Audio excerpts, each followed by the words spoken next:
The diplomatic observation deck of the Alliance Research Station offered the best view of Century Prime's rings.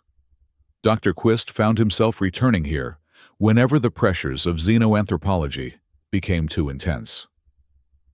Today marked 2 decades since humanity's acceptance into the unified alliance. 20 orbital cycles of relative peace that had surprised many of his colleagues. Quist adjusted his respiration filters. Even after years aboard the station, his Zenlorian physiology struggled with the oxygen-rich atmosphere maintained for the human delegation. He watched as the station's light panels shifted to evening mode, casting long shadows across the curved floor. The gentle curvature reminded visitors that they stood aboard a marvel of cooperative engineering, a symbolic gesture of what diverse species could accomplish together. "Beautiful, isn't it?" The voice startled him from his contemplation. Ambassador Jordan Reeves had approached silently, a skill Quist had noted in his behavioral studies. Humans moved with surprising grace, despite evolving on a high-gravity death world. "Ambassador," Quist acknowledged, his voice translator, modulating his natural clicks into something approximating human speech. "I didn't expect to find you here at this hour." Jordan smiled. The expression, still fascinatingly complex to Quist's analytical mind. "Sometimes, I need to remind myself what we're protecting." She gestured toward the viewport where Century Prime's rings shimmered with reflected starlight. 20 cycles. Who would have thought? "Indeed," Quist replied. "My early studies predicted significant integration challenges. Your species has adapted remarkably well to Alliance protocols." Jordan's expression shifted subtly. Quist noted the micro-expressions, a tightening around the eyes, a momentary tension in the jaw. His sensors detected a slight elevation in her body temperature. Interesting reactions that he filed away for later analysis. "We're good at adaptation," she said simply. "It's how we survived Earth." Before Quist could respond, the station's emergency alert system activated. The lighting shifted to deep crimson, and the automated voice echoed through the observation deck. "Attention all personnel. Unknown vessels detected at Sector 7. Defensive protocols initiated. All diplomatic personnel report to designated safety zones. This is not a drill." Jordan's communication device activated immediately. "Reeves here. Status report." The response came through clearly enough for Quist's enhanced hearing to detect. "Ambassador. Unidentified fleet emerging from hyperjump. They've already disabled our outer sensor array. Alliance Defense Council requests your immediate presence." "On my way." She turned to Quist, her expression now completely transformed. Gone was the diplomatic poise, replaced by something harder, more focused. "Doctor, I suggest you secure your research. This may be relevant to your studies." As she strode away, Quist couldn't help but notice how her posture had changed. The casual diplomat had vanished, replaced by something that moved with predatory efficiency. It was the first glimpse of what lay beneath the mask. The situation deteriorated rapidly. Within 6 hours, the Alliance Security Council had convened an emergency session. Quist used his academic credentials to gain access to the proceedings, positioning himself in the observation gallery above the main chamber. The scene below was chaos. Representatives from 17 species argued across the circular table, their translators struggling to keep pace with the emotional outbursts. At the center stood Admiral Gravik of the Alliance Defense Force, his normally immaculate feathers now disheveled from stress. "The intruders have identified themselves as the Krex Dominion," Gravik announced, silencing the chamber. "They have already destroyed our defensive installations in Sector 7 and have launched attacks on Navara Prime. Their communication contains only one message, repeated: surrender or be harvested." A collective murmur spread through the chamber. The Vus representative, a crystalline entity that communicated through light patterns, flashed rapidly in distress. "What are their capabilities? Can our defense fleet engage?" Gravik's feathers flattened in what Quist recognized as an expression of grave concern. Initial assessments suggest their technology exceeds our current defensive capabilities. They employ some form of quantum disruption weaponry we've never encountered. 3 Alliance cruisers have already been lost. "And what of the humans?" asked Zenlo, the elder statesman of the Alliance. "Their territory borders Sector 7. Have they been contacted?" An uncomfortable silence fell over the chamber. Ambassador Jordan stepped forward from the shadows, where she had been observing. "The human delegation has been monitoring the situation," she said. Her voice calm, but carrying an undercurrent, Quist found fascinating. "We are prepared to offer assistance." "What assistance could you possibly offer?" The question came from Representative Vus, its crystalline structure flashing skepticism. "Your species joined the Alliance under the agreement of complete disarmament. You maintain only a minimal defense force as stipulated by Treaty Section 5.7. Jordan's smile didn't reach her eyes. "Perhaps we should discuss this matter in a more secure setting." The council moved to a classified session, but Quist's special observer status allowed him to follow. In the smaller, heavily shielded room, Jordan activated a holographic display. "The Krex forces are here," she indicated, showing the approaching fleet. "Based on their current trajectory and speed, they will reach Century Gateway in approximately 3 days. Admiral Gravik leaned forward. "And what do you propose, Ambassador?" "Your treaty-limited vessels would be no match for this invasion force." "About that," Jordan said, meeting his gaze steadily. "Humanity has maintained certain contingencies." The room temperature seemed to drop. Zenlo's translator struggled to capture his complex emotional response. "Explain yourself, Ambassador." Jordan tapped her communicator. "Admiral Torres, you're cleared to declassify Operation Aegis." A new hologram appeared, showing a hidden fleet of vessels that had not appeared in any Alliance registry. Vessels with configurations that made even the experienced Admiral Gravik's feathers stand on end. "This is the Earth Strategic Defense Fleet," Jordan explained. "Maintained in stealth orbit within the Sol system and at key defensive positions throughout what you would call the Orion Spur. This is a direct violation of the Disarmament Treaty." Vus's crystalline structure pulsed with agitation, casting fragmented light across the chamber. "Is it?" Jordan asked calmly. "The treaty specified that humanity would disarm completely. We disclosed our defensive capabilities as required. These are not weapons of aggression, but of survival." Quist watched the diplomatic catastrophe unfold with professional fascination. The humans had maintained a secret fleet all this time. A violation of the letter of the treaty, perhaps, but one that now presented the Alliance with an unexpected option. "How many ships?" Admiral Gravik asked practically. "Enough," Jordan replied. "But we'll need Alliance cooperation and access to your communication networks." The debate raged for hours. Quist observed as the Alliance representatives argued ethics, trust, and necessity. Some demanded sanctions against Earth for treaty violations. Others pragmatically noted that without the human fleet, the Krex would likely overwhelm Alliance defenses. Finally, Elder Zenlo spoke, his ancient voice silencing the chamber. "We face extinction," he said simply. "The humans have deceived us. Yes. But perhaps we deceived ourselves in believing that any species evolved from a death world could truly abandon its capacity for violence. The question before us is not one of past trust, but of future survival." The vote was not unanimous, but it was decisive. The Alliance would accept human assistance against the Krex threat. As the council dispersed, Quist approached Jordan. "You never truly disarmed," he said. "Not a question, but an observation." "We couldn't," she replied, her eyes meeting his analytical gaze. "You've studied our history, Doctor. What happens to species that cannot defend themselves?" "They adapt or perish," Quist acknowledged. "A fundamental principle of evolution." "Exactly," Jordan said. "We adapted by appearing to conform while maintaining our capacity to survive. Call it deception if you wish, but we call it prudence." And now the mask slips, Quist observed. Jordan's expression hardened just slightly.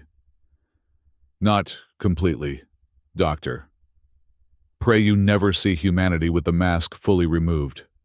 The next 2 days transformed the Alliance research station. Military personnel replaced diplomats in the corridors. The human contingent, previously a minor presence, suddenly expanded as transport ships arrived, carrying specialists in combat operations, tactical analysis, and defensive systems. Quist observed it all, recording the transformation for his xenoanthropological studies. The humans moved with purpose, their normally casual demeanor replaced by efficient precision. They spoke in clipped phrases, using military terminology that his translator struggled to interpret accurately. Admiral Torres arrived on the second day, a compact, severe woman whose presence seemed to alter the gravity around her. Quist watched as she took command of the joint defense operations with such natural authority that even Admiral Gravik deferred to her expertise. The Krex will reach Navarra Prime within 12 hours, Torres announced at the combined briefing.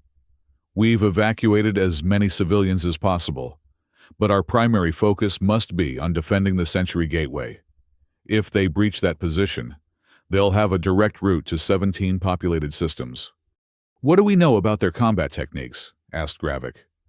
Torres nodded to a tactical officer, who projected a holographic representation of the Krex vessels. They operate as a coordinated hive, using quantum entanglement for instantaneous communication.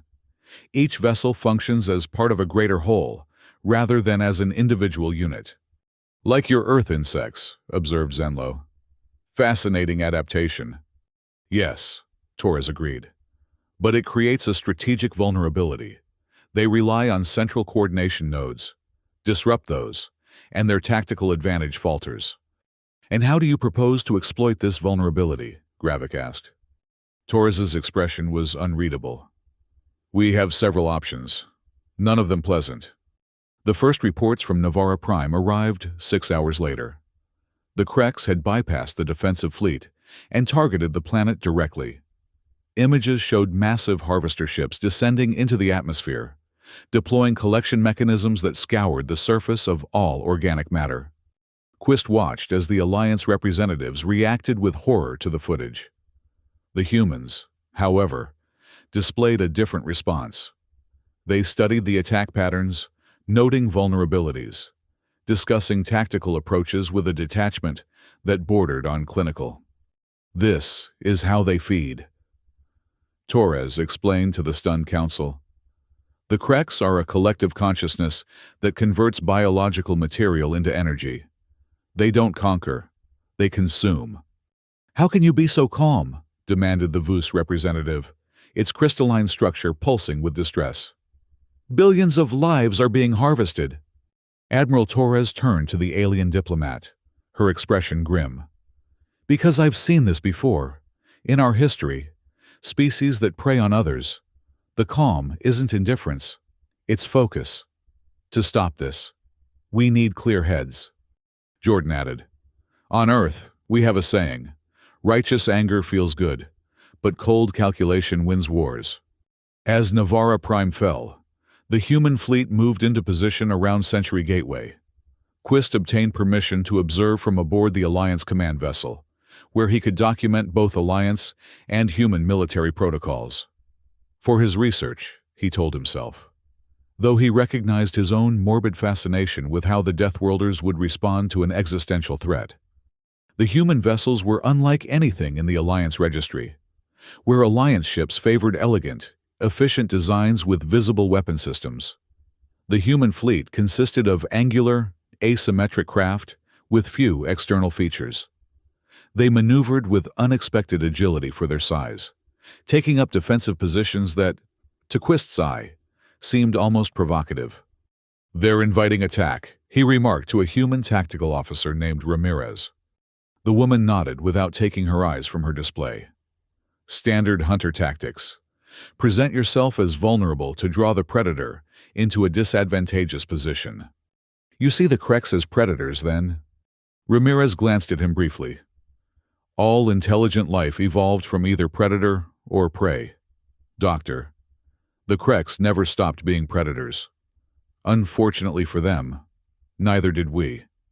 The Kreks arrived precisely when predicted. Their fleet emerged from hyperspace in a perfect geometric formation. 67 vessels arranged in a three-dimensional lattice pattern. At their center, a massive ship nearly twice the size of any Alliance vessel pulsed with eerie bioluminescence. Command node, Torres identified immediately. All units, primary target designated. The battle began with an exchange of long-range weaponry.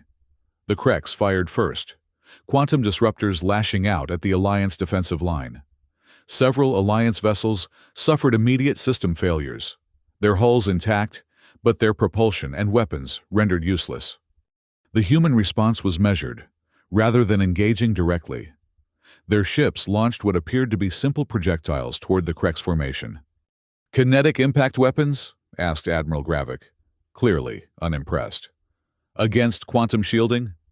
Torres didn't respond immediately. Her attention focused on tactical displays.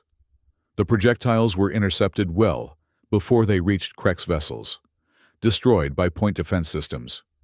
"As expected," she murmured. Then, louder. "Phase 2. Implement Trojan protocols." The destroyed projectiles suddenly released clouds of microscopic particles that the Kreks' point defenses had not detected. As these clouds drifted into contact with the Kreks vessels, secondary explosions began to erupt across their hulls. "Nanoscale delivery systems," Torres explained to the astonished Alliance observers. "Each particle contains a quantum resonance disruptor, tuned to the frequency of their shields." The Kreks formation began to shift, adapting to this unexpected attack. Their vessels reorganized, creating a defensive sphere around the command node. This new formation brought their weapons to bear more effectively, and they launched a devastating counterattack that destroyed 3 human vessels in rapid succession. Quist observed the human command center. There was no panic, no emotional outburst at the loss of their comrades. Instead, a grim determination settled over the operators as they continued executing their battle plan. "They've taken the bait," Torres announced. "Execute Operation Spearhead." From the rear of the human formation, 5 smaller vessels suddenly accelerated to speeds that Quist's instruments could barely track. They moved directly toward the Kreks' defensive sphere, seemingly on a suicide trajectory. "What are they doing?" demanded Gravik. "Those ships will be destroyed before they reach the formation." "That's the idea," Torres replied cryptically. As predicted, the Kreks' defensive systems targeted the approaching vessels, tearing them apart with concentrated fire. But instead of exploding conventionally, the destroyed human ships released a blinding pulse of energy that created a momentary gap in the Kreks' defensive screen. Through this gap, a single human vessel, smaller and faster than the others, slipped through. Before the Kreks could respond, it had attached itself to the command node like a parasite. "Boarding complete," announced a communications officer. "Strike team has breached the command vessel." Quist stared in disbelief. "You sent people onto that ship?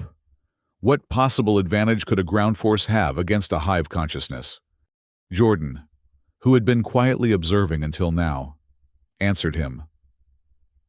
"The Kreks operate on collective consciousness, transmitted through their neural network. Our team isn't there to fight them directly. They're carrying a tailored virus to infect the network itself." The battle paused momentarily as both sides assessed the situation. The Kreks vessels seemed to hesitate, their perfect formation wavering slightly. Then, abruptly, they resumed attack with even greater ferocity. But their coordination had visibly degraded. Individual vessels began firing in patterns that sometimes interfered with their own fleet's movements. "The virus is working," Torres announced. "Their central coordination is compromised. Now for the finishing move. All railgun platforms, acquire targeting solutions on the command node. Fire when ready." For the first time, the human fleet revealed their true weaponry. Massive electromagnetic accelerators extended from previously hidden compartments on their largest vessels. These weapons, charged with a building whine that made Quist's sensory appendages vibrate uncomfortably. "Railguns?" Gravik asked incredulously. "Primitive kinetic weapons against quantum shielding?" "Sometimes," Torres replied. "The oldest solutions are the most effective, especially when your opponent has optimized defenses against energy weapons." The railguns fired simultaneously. Hyper-accelerated projectiles crossed the battlefield at a significant fraction of light speed, carrying enough kinetic energy to overwhelm any defensive shielding. The command node, already compromised by the boarding team's virus, could not fully coordinate its defenses. The projectiles struck with devastating precision. The Krek's command vessel didn't explode. It shattered, breaking apart into fragments that scattered across space. The effect on the remaining fleet was immediate and dramatic. Without central coordination, their formation collapsed into chaos. Some vessels continued fighting with diminished effectiveness, while others drifted aimlessly, their systems apparently locked in confusion. "All units, execute containment protocols," Torres ordered. "No survivors." What followed was a methodical destruction of the remaining Krek's vessels. The human fleet moved with coordinated precision, targeting and eliminating each ship with minimal wasted effort. The Alliance vessels, following human tactical direction, provided supporting fire and intercepted any Krek ships that attempted to escape. Within 2 hours, the battle was over. The space around Sentry Gateway was littered with debris from both sides, but the gateway itself remained intact, and the path to the core Alliance worlds remained secure. In the aftermath, Quist found himself back on the observation deck, trying to process what he had witnessed. The diplomatic mask of humanity had slipped, revealing something both terrifying and awe-inspiring. Their capacity for violence was matched only by their tactical creativity and discipline in applying it. He was not surprised when Jordan joined him there, hours after the battle had concluded. "Your report to the Alliance Council will be influential," she said, without preamble. "I thought we might discuss your observations." "Is this where you attempt to influence my analysis, Ambassador?" Quist asked. Jordan smiled faintly. "Would that work on you, Doctor?" "Unlikely," he admitted. "I pride myself on objective assessment." "Then let me offer some context instead." She moved to stand beside him at the viewport, where cleanup vessels were now visible, collecting debris from the battle.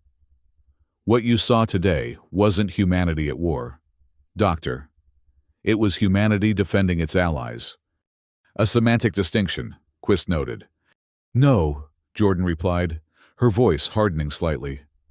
"A fundamental one. What you witnessed was controlled, targeted, and limited application of force with specific objectives. There were parameters and restrictions." "And without those parameters?" Quist asked, genuinely curious. Jordan was silent for a long moment. "Our history contains examples of what happens when those parameters fail. When the mask drops completely. It's not something we're proud of, nor something we wish to demonstrate again. Yet you maintained a secret military fleet in direct violation of Alliance treaties," Quist pointed out. "That suggests a fundamental dishonesty in your diplomatic engagement." "Does it?" Jordan turned to face him directly. "Or does it suggest a fundamental naivety in the Alliance's understanding of survival imperatives? You asked us to disarm completely in exchange for membership. No species evolved on a death world could ever accept such terms without reservation. Because you don't trust the Alliance to protect you. Because we don't trust anyone to protect us but ourselves," Jordan corrected. "It's written into our DNA. Doctor, the same instinct that allowed us to survive on Earth compels us to maintain our capacity for self-defense, regardless of treaties or promises." Quist considered this. "A fascinating evolutionary adaptation. The capacity to present a peaceful facade while maintaining lethal capability."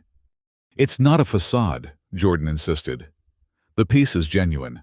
The desire for cooperation is real. But so is the determination to survive. Two faces of the same species," Quist mused. Both authentic, yet seemingly contradictory. That's humanity in essence, Jordan agreed. We contain multitudes. As one of our poets said, we can be both scientists and soldiers, diplomats and warriors. The mistake is in thinking we must be only one or the other. The Alliance Council convened the following day to assess the aftermath of the battle and determine the path forward.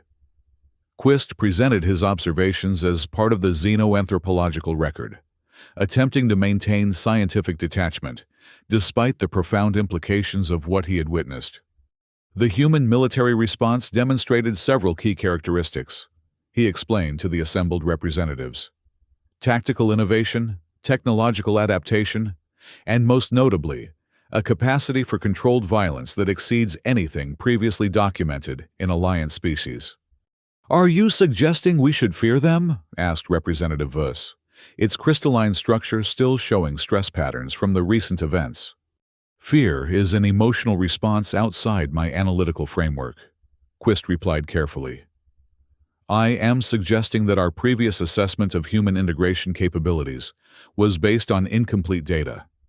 They successfully presented a diplomatic and scientific face while concealing military capabilities that violated explicit treaty terms."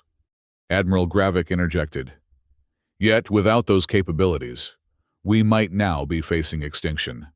The Kreks would have reached our core worlds within days." "Pragmatism cannot excuse deception," countered another representative.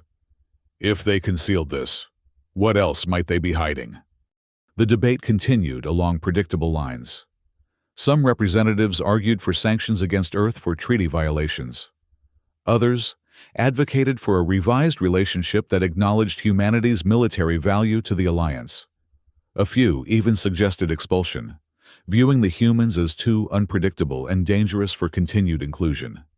Throughout the discussion, Ambassador Jordan and Admiral Torres sat quietly, allowing the Alliance to process the revelation of human capabilities without interference. Their patience was itself revealing to Quist another aspect of their complex behavioral pattern. Finally, Elder Zenlo raised his hand for attention, silencing the chamber. "I have lived through 3 great transitions of our alliance," the ancient being said, his translator conveying the weight of experience in his voice. "Each time, we have faced an existential choice about who we are and what we value. Today, we face another such choice." He turned toward the human representatives. "Ambassador Jordan, what does Earth propose moving forward? Will you now acknowledge your full military capability and integrate it transparently into Alliance defense protocols?" Jordan stood, her posture formal, but not submissive. "Earth is prepared to amend our treaty terms to acknowledge our strategic defense fleet. We propose maintaining these forces under joint oversight, with transparent reporting of capabilities and deployments." "And disarmament?" pressed Vuss. "The original treaty required complete disarmament." "That term must be renegotiated," Jordan replied firmly. "Humanity cannot and will not surrender its capacity for self-defense. We are willing to place limitations and accept oversight, but full disarmament is non-negotiable." The chamber erupted in overlapping arguments. Quist watched as various factions formed and dissolved in real time, alliances shifting as representatives calculated the implications for their own worlds. Admiral Torres leaned forward and activated her communication panel, overriding the chamber's systems. A holographic display appeared in the center of the room, showing the devastation of Navara Prime. "While you debate," she said into the sudden silence, "the survivors of Navara Prime await evacuation. The Kreks may have been defeated here, but their species still exists, and there may be other threats beyond our current awareness. Theoretical debates about treaty compliance won't resurrect the dead or protect the living." Jordan added, more diplomatically, "The Alliance was founded on the principle that diverse species could find common ground despite their differences. Humanity is different. We evolved on a world that tried to kill us daily. That experience shaped us into what we are, capable of both creation and destruction, cooperation and conflict. We cannot change our nature, but we can direct it toward our common defense. Elder Zenlo considered this, then asked the question that Quist had been formulating in his own analysis. And if the Alliance rejects these terms? If we demand compliance with the original treaty? Jordan's expression remained neutral, but Quist detected subtle changes in her posture, a slight straightening of the spine, a minute tension in the shoulders. Preparation posture, his notes would later record. Then Earth would regretfully withdraw from the Alliance, she stated. We would maintain peaceful trade relations where possible, but we would act independently to secure our borders and interests. That sounds like a threat, noted Vuss. It's a reality, Jordan corrected. One based on biological imperatives we cannot ignore. Deathworld species don't survive by surrendering their defenses. The Council deliberated for 3 more days. Quist observed the human delegation during this time, noting that they made no attempts to lobby individual representatives or influence the process. They simply waited, projecting calm confidence that bordered on indifference to the outcome. On the 4th day, the Council announced its decision. The Alliance would accept a modified treaty with Earth, acknowledging their military capabilities and incorporating them into a joint defense framework. In exchange, humanity would provide full disclosure of their technologies and accept certain limitations on deployment. As the Council dispersed, Quist approached Jordan one final time. A successful negotiation for Earth, he observed. You maintained your military autonomy while gaining Alliance acceptance. A successful negotiation for everyone, she corrected. The Alliance gains a capable defender, and we gain allies who understand us better. Do we? Quist asked. Understand you better. That is, I've studied your species for 20 cycles, and I'm not certain I comprehend the duality you represent. Jordan considered this. Perhaps understanding isn't necessary for coexistence. Perhaps acceptance is sufficient. Acceptance of what precisely? That humanity will always wear a mask of civilization, she said after a moment. Not because it's false, but because it's necessary. Beneath it lies something ancient and dangerous that we ourselves work constantly to control. The mask isn't for you, Doctor. It's for us. And when the mask slips, Quist asked. Jordan's eyes met his analytical gaze with unexpected intensity. Pray you're standing behind us, not in front of us. In his final report to the Alliance Xenoanthropological Institute, Dr. Quist included this conversation along with his detailed analysis of human military tactics and diplomatic strategies. His conclusion became required reading for all Alliance representatives dealing with Earth. Humanity represents a unique evolutionary case study, a species that developed not only the capacity for extreme violence, but also the ability to consciously restrict and channel that capacity. Their diplomatic engagement is not, as some have suggested, a deception masking their true nature. Rather, both their peaceful cooperation and their lethal efficiency in combat represent authentic expressions of a complex adaptive strategy. The Alliance must accept that humanity will never fully disarm, not because they intend aggression, but because they cannot abandon the survival mechanisms that define their evolution. Their military capability is not separate from their diplomacy. It is the foundation upon which their diplomacy is built. The events at Century Gateway have provided the Alliance with a crucial insight. When threatened, Deathworlders will drop their diplomatic mask and reveal the predatory efficiency that allowed them to survive their hostile homeworld. This transformation is neither deceptive nor malicious. It is simply the activation of deeply embedded survival imperatives. Our future relationship depends not on changing this fundamental aspect of human nature, but on establishing parameters within which both their creative and destructive potentials can serve mutual interests. In essence, the Alliance must learn this critical lesson. Do not make Deathworlders drop the mask unless you are certain you want to see what lies beneath. As the Alliance and humanity formalize their new relationship, Construction began on a joint military installation at Century Gateway. The memorial established there carried a simple inscription in multiple languages, attributed to Admiral Torres, but approved by the Alliance Council. Peace is not the absence of violence, but its purposeful restraint. Remember Navarra Prime. The mask of civilization remained in place, but now both sides acknowledged what lay beneath it. For Dr. Quist, whose career had been built on understanding the integration of diverse species, it represented both his greatest challenge and his most profound insight. Sometimes, coexistence depends not on complete understanding, but on respecting the boundaries that each species must maintain. And the most important boundary with Deathworlders was clear. Never force them to reveal what evolution had forged in the crucible of their merciless homeworld. Because once that mask dropped completely, only one imperative remained: survival at any cost.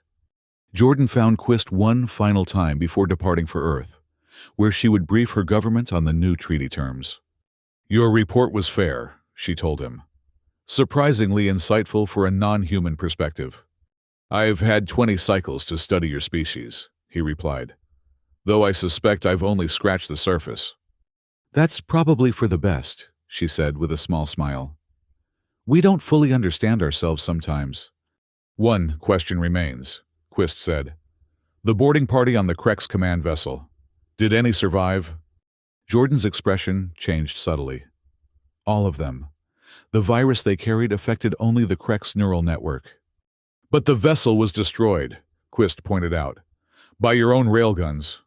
"Yes," Jordan acknowledged. "After our people were extracted." "How? There was no visible departure." Jordan studied him for a moment, then appeared to make a decision. The strike team's suits contained emergency translocation technology. Experimental. Not something we've shared with the Alliance yet. "Another hidden capability," Quist noted without surprise. "Consider it disclosed now," Jordan replied. "Part of our commitment to transparency moving forward. Until the next crisis requires another hidden technology?" Jordan didn't deny it. "Evolution favors the prepared, Doctor. Another lesson from Earth." As she turned to leave, Quist called after her. "Ambassador, will it work? This new arrangement?" She paused. "That depends on whether the Alliance truly accepts what we are, rather than what they wish us to be. We want peace, Doctor. We excel at cooperation and creation.